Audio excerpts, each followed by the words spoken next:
Hello, YouTube. Ghostface is back at it again with the Scream Review series to give you Tanner's thoughts on the Scream 6. On Scream 6.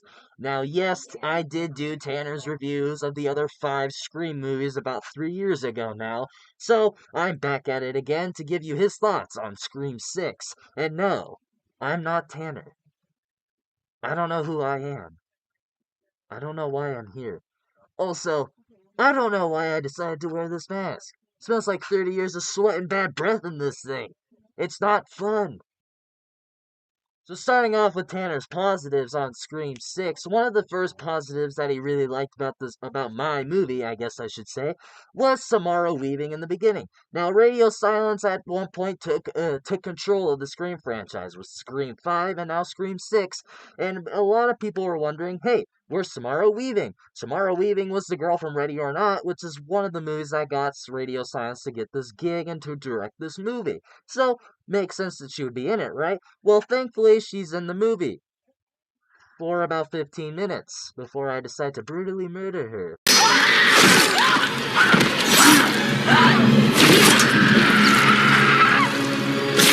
So it's cool to see her in this movie, especially since Radio Silence have made other good movies with her, mainly Ready or Not, which is a really good movie that I really enjoy. Tanner enjoys. I'm gonna say I. We're gonna pretend I'm Tanner today. Why not? Let's have some fun. I'm back at it again. It's really hot in this thing. So it's cool to see Samara Weaving in this movie. I really enjoy Ready or Not, and to see Radio Silence finally bring her into this movie, which a lot of fans were wondering with Scream 5. It's a shame that she is the opening kill of the movie, but hey, at least she's in the movie, right? What? I'm looking at his notes. I can't see. And one of the big announcements with this movie when it was coming out was that it was going to take place in New York. Well, last time a slasher decided to go to New York was Jason Takes Manhattan, otherwise known as The Boat One, and then 15 Minutes in Manhattan. So a lot of fans were really nervous about me being in New York because we were wondering, hey, am I even gonna be in New York? Is Ghostface gonna be in New York? Are they gonna utilize it well? Well, I'm here to tell you, and I'm very proud to say that they utilize the New York setting pretty well. Whether it's the opening with the dark alleys and the lots of people around not noticing, people walking around the same costumes because they don't care. You can see a ghost face wandering around, just think it's some guy playing a prank, but then it's really actually the killer, but it's New York, so no one knows. And then there's a really cool subway moment in this movie towards the end where the characters are on the subway and Ghostface is on there, but there's so many people on there to where he just blends in. That's a really cool sequence. And then the building where they're crawling on the ladder to go to the other building or whatever, which it's apartment complex. There's a lot of those in New York. To me, I felt like they utilized the New York setting pretty well. Now, there are some people out there that might say they didn't do it all that well. Maybe they could have done more, which I do agree they could have done more, but for the small budget that they had, having to pay for the actors and other things, it makes sense why there isn't a lot more New York in here. But I'm not expecting someone to get chased up the Eiffel Tower uh in a Ghostface movie, or someone gets chased up the Statue of Liberty in my movie. I'm not expecting that. Hell, I couldn't even make it up there. I don't have good cardio. So, I felt like for what they did in this movie, I felt like it utilized the New York setting pretty well. Now, again, I do believe that there could have been done more in this movie to utilize the New York setting. However, the sequences that we get in this movie, I felt like utilized the New York setting pretty well. When it comes to the Scream franchise, there's always the argument of which Scream movie is more brutal and which one is more violent. Is it Scream 4 or is it Scream 6? I would honestly make the argument and say that Scream 6 is probably the most brutal Ghostface movie and Scream movie. And this movie does not hold back. To me, this is the most violent I have ever been in a movie. Because literally from the opening of this movie, the Ghostface is more brutal. He stabs people a lot more brutally and fast. And then the opening where the guy's head is cut off and he's in the fridge, which is something you never see. And then there's the whole controversy about me using a shotgun. Like, I haven't used a handgun in all my other movies. What's the big deal here? So, And even when he gets the shotgun, which was really controversial with fans, and still a lot of people don't like it. There is a sequence where that shotgun sequence is pretty cool, and you don't really get to see it, but when he shoots the guy, there's a lot of blood splatter. So that's really cool. And then like the opening with the Jason guy, you see his guts hanging out, and the girl falling from the ladder, and her face gets smashed in. This to me is the most brutal Ghostface has ever been, or I have been. I keep saying it as if I'm not talking about myself. It's really hot in this mask. I don't know why I decided to wear Billy's mask. It's really hot and sweaty in this thing. It smells like his BO. But yeah, to me, Ghostface is probably the most brutal he's ever been in this whole franchise. I wouldn't argue with you if you said the fourth one is the most brutal, which makes sense because I was tackling torture porn at the time. But to me, Ghostface is at his most brutal here. A lot of people get turned off by it, which I understand because this franchise has never been about the violence or the brutality. However, with modern audiences, we like a lot of blood and we like a lot of gore. So they pleased us gore hounds and little gore whores, as Tanner likes to call them. Blood, more gore. Carnage, candy. So yeah, it was cool to see them. It was cool to see that they decided to do it a little bit more brutally. I have seen a lot of people get turned off by that. A lot of people say they don't like it because of the brutality, but for me, I really like it. I'm a gorehound, and I like to stab people a lot. I lost my knife though. Oh man. And one of the fan favorites of this franchise from Scream 4, which a lot of people thought was dead, was Kirby. At the end of Scream 4, she gets stabbed by Charlie. Everyone presumes that she's dead. However, there were theories around for years that she was actually still alive due to Wes Craven saying that she actually was alive and that she actually wasn't dead. But then he passed away to where we didn't get the answer. And then a few years later, hey, we get the new Scream franchise, and thankfully, Kirby returns. Well, now, I don't know why Tanner is having me say thankfully. I thought I killed that bitch. But whatever, I guess. I guess I'm not good at killing people. But Kirby returning is a cool thing. She's one of my favorites of the franchise. I think she's a really good stand-in for that Randy Meeks-like character. And her and Mindy's chemistry in that one scene where they're talking about, movies and they're comparing opinions of like, oh, what's your favorite Friday the 13th? What's your favorite Nightmare on Elm Street? What's your favorite Candyman? Stuff like that. That was really cool. Now, I will admit, I do wish that we got to see her do a little bit more because she's not really in the movie all that much because she works for the FBI, so she doesn't have much screen time because she's investigating and stuff like that. But when she is on screen, it's a really good thing to have her back. Like I said, she's one of my favorite characters of the franchise. I really like the meta-ness to her character since she's the new Randy Meeks in Scream 4 because that tackles remakes or whatever. So Kirby returning was cool. I do hope to see her return in the future, but if we don't see her return in the future, that'll make me sad. No, it won't. Something? This book is actually kind of good. What do you mean I'm clumsy? Oh. But now moving on to Tanner's mixed aspects about my movie. And one of them is probably going to get him in trouble, but hey, it's not going to get me in trouble. I'm already in trouble. Yeah. So, one of his mixed aspects, which is probably going to divide a lot of people, is Sam. Yes, there's the controversy about Melissa Barrera's firing and it being a fan favorite. I do like the character. However, I don't know how to feel about her in this movie. She's that overprotective sister after the horrible events that happened in the last movie, where she's overprotective. She wants to know what her sister's doing at all times, so she grows worried about her sister.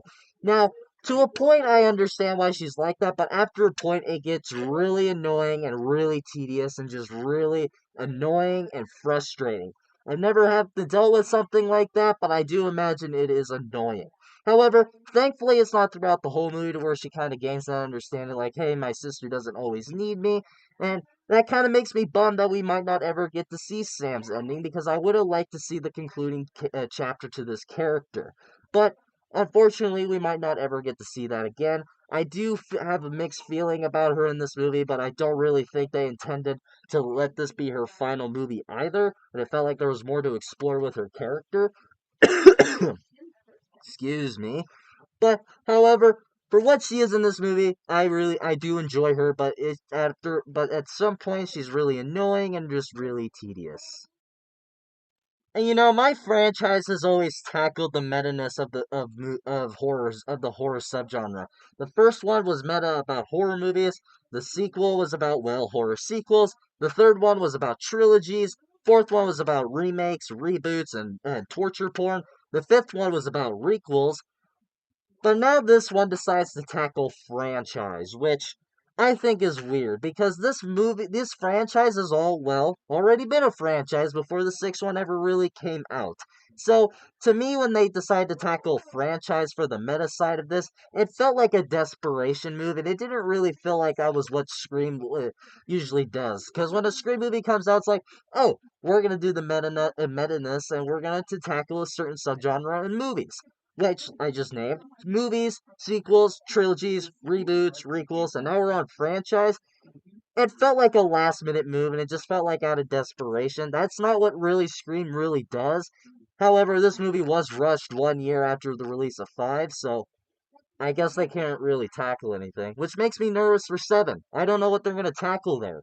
I've seen rumors that they're not going to tackle anything, which that's not Scream. That's not my movies. And let's talk about the elephant in the room with Melissa Barrera's firing and Jenna Ortega quitting this franchise. So, after all that happening, now people are pissed and they're now just trying to boycott Scream 7 because Melissa Barrera supposedly said something about Islam. Won't get into that here. That was a whole controversy a few years ago. So, who knows what really happened there? Might not have ever really happened. So, I will say this. If this is Sam and Tara's last movie, if we are never going to see these characters again or see the concluding chapter to these characters, I think I'd be okay with it because the ending has Sam leaving behind Billy's mask behind, kind of having symbolizing that hey, I'm going to leave my past behind. That's not who I am. I'm going to go forward with my life with my sister and leave my past behind me. That's what this ending kind of resembles now, which I don't think that's what they intended, but if this is truly the end of these characters, I think I'd be okay with it. However, I do wish that we got the concluding chapter to the Carpenter twins. And now moving on to Tanner's negatives about my movie. And one of the things that really kills this movie for me, get it? Kills, sorry. The one thing that really kills this movie for me is it's insanely obvious of who the killers are in the first few minutes of the movie. I'm not even kidding. I called who the killers were in the first 10 minutes of the movie. Do you think how embarrassing that is? We don't even get introduced to the characters. I already know their motive. I already know why they're trying to go after Sam and everybody else.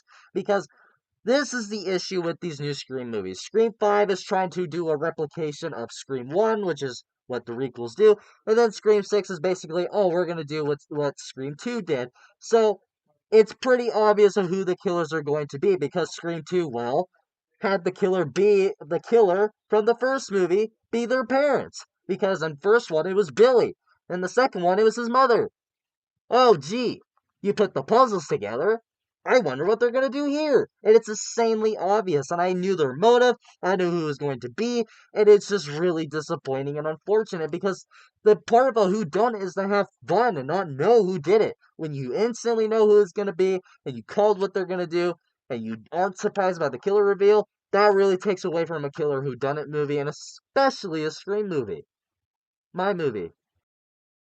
And now that I think about it, I kind of forgot that this movie is set on Halloween, and they don't really utilize that. When this movie was announced, they said it's like, oh, we're gonna set it in Halloween, which like, ooh, cool, set in New York on Halloween, that should be great. They don't do jack shit with that. They maybe do 2 scenes where they show that it's Halloween. In the beginning at a Halloween party with Tara and them, and then on the train sequence when everybody's dressed up and dressed in Halloween costumes, you got Jason, you got Ghostface, you got Freddy, you got Samara Weaving's character from Ready or Not, a bunch of Easter eggs there.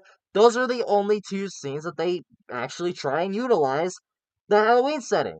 There is so much you can do with the Halloween holiday that they're doing here.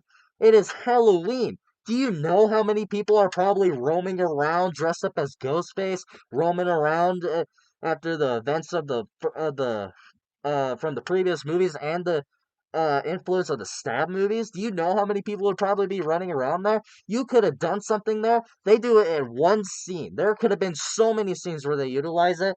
And if you were to tell me that this was a Halloween movie, I would have told you you're fucking joking because there's nothing about Halloween there's nothing in this movie that says Halloween other than the rotting mask because Michael Myers decided to do that. Technically, I stole his idea, but I did it better because I'm cooler. So yeah, it's unfortunate. Halloween's my favorite holiday. How the fuck do you fuck that up? You know what? I'm tired of telling you Tanner's thoughts. I'm gonna tell you my thoughts as Ghostface. I'm gonna add a negative. How the fuck is Chad alive? I stabbed that motherfucker a shit ton in the last one, and then two of me decide to stab him a shit ton more in this one.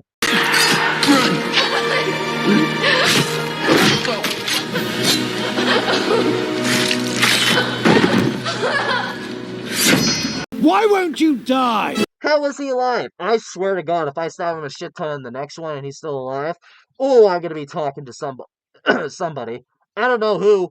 I gotta talk to him though. It's bullshit that he's still alive. He's not Superman. Or maybe he is. I told you, it smells like BO in here. Oh no, guys, Scream 6 is another good sequel to this franchise. And to me, if you really enjoyed Scream 5, then you are definitely going to enjoy this one. I don't think it's one of the weakest of the franchise, like a lot of people say. I still think it's a very enjoyable Scream movie. And if this is the end chapter of the Tara and Sam franchise of, of these movies, it smells like BO in here, I'm telling you, man. Then maybe watch this movie. Now, don't boycott Scream 7 just because of Melissa Barrera. I want to tell you that. But I really enjoy Scream 6. It's a very good sequel to this franchise, and it continues the consistency of the franchise. I think it's a good follow up to 5. So if you have not watched it already, what are you waiting for? It's my movie. Watch all of them. So what are your guys' thoughts on Scream 6 and my franchise? Have you seen Scream 6, and what do you think about it? Do you like this movie? Do you not like this movie? If so, then I'll find you. I ain't kidding about that. Let me know in the comments below and we shall talk about it. If you like this video, like it. If you love it, subscribe, hit the bell notification so you will get notified for all of Tanner's latest videos. And for more Scream content, subscribe as well. Until I see you again, I'll see you all next time.